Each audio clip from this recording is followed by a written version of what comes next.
Hello，大家好。歡迎大家又嚟到蒲老師嘅唐明投資大法啦。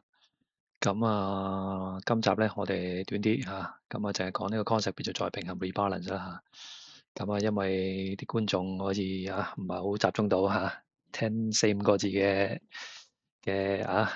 講解都覺得好似好辛苦咁啊。咁我哋呢段就 cut 斷佢啦嚇。戴翻個頭盔先啦，投資涉及風險啊，大家自行衡量個風險啊。本人建議不得構成任何投資建議啦。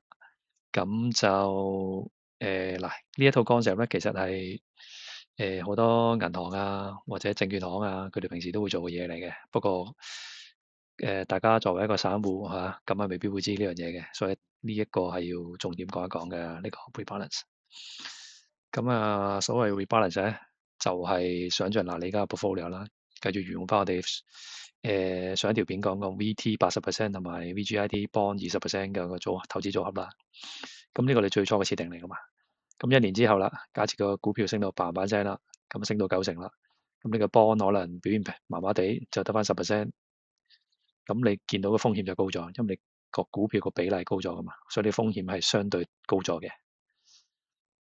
咁所以咧，你要做第一樣嘢咧，就係你將10% 嘅股票賣出去，咁將呢10% 賣出去嘅錢咧，就係攞嚟買翻10% 嘅 bond 啊，咁呢個組合先變翻8比2嘅。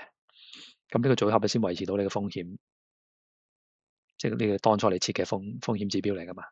咁呢個第一個作用啦，就控制翻風險。咁第二個作用咧就係你留意到咧，就係你係高位買噶嘛，因為你股票升完你係高位賣出去噶嘛。即係你叫做 realize 咗啲 profit 啊，你叫做高賣低買去買翻呢10% 嘅 bond 噶嘛。咁呢個步驟有機會令到你個回報高啲嘅，因為你低位買啊嘛，高位買低位買啊嘛。即係平時啲人去買匯豐啊、買騰訊啊，都係想做呢樣嘢啫嘛。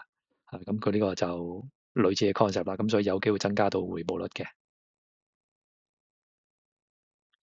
咁呢幅圖咧就嗱用圖嚟話俾你聽，有 rebalance 同冇 rebalance 嘅分別啦。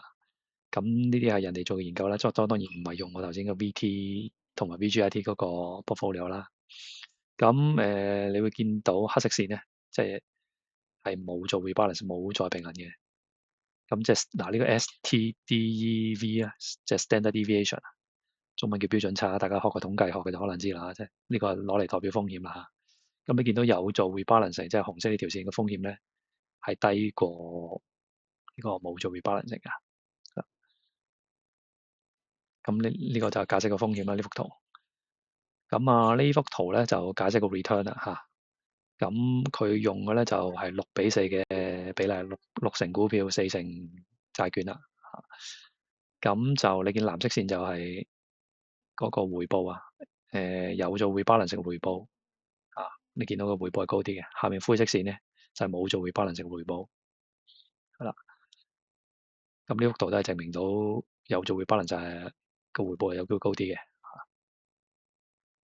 咁當然咧，我就唔會齋吹啦。又實測啦喎。咁我攞翻我哋上次嗰個比例出嚟啦。咁呢個 backtest 呢個回測嘅網站啦，有呢個 rebalance 呢粒掣大家上去撳咁我就暫時 set 咗每年嘅。點解 set 每年咧？就睇呢張圖啦。有人做研究啦。咁就嗱，右上角粒叫 buy and hold，就買完咧一世擺喺度，你唔做任何個 rebalance。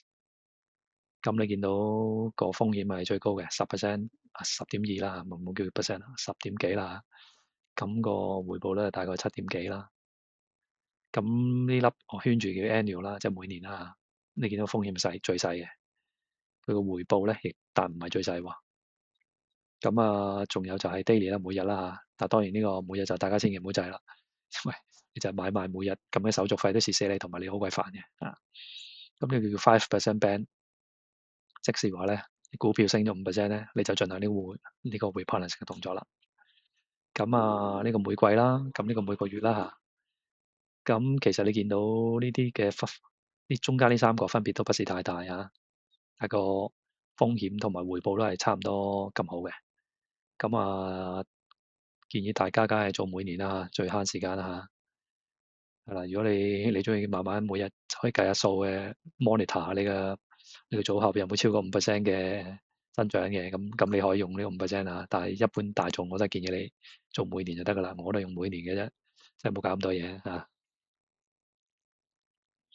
好啦，咁啊有張同一個 portfolio 擺落去咯喎，咁上面嗰個咧就係有 rebalance，下面就冇 rebalance 嘅。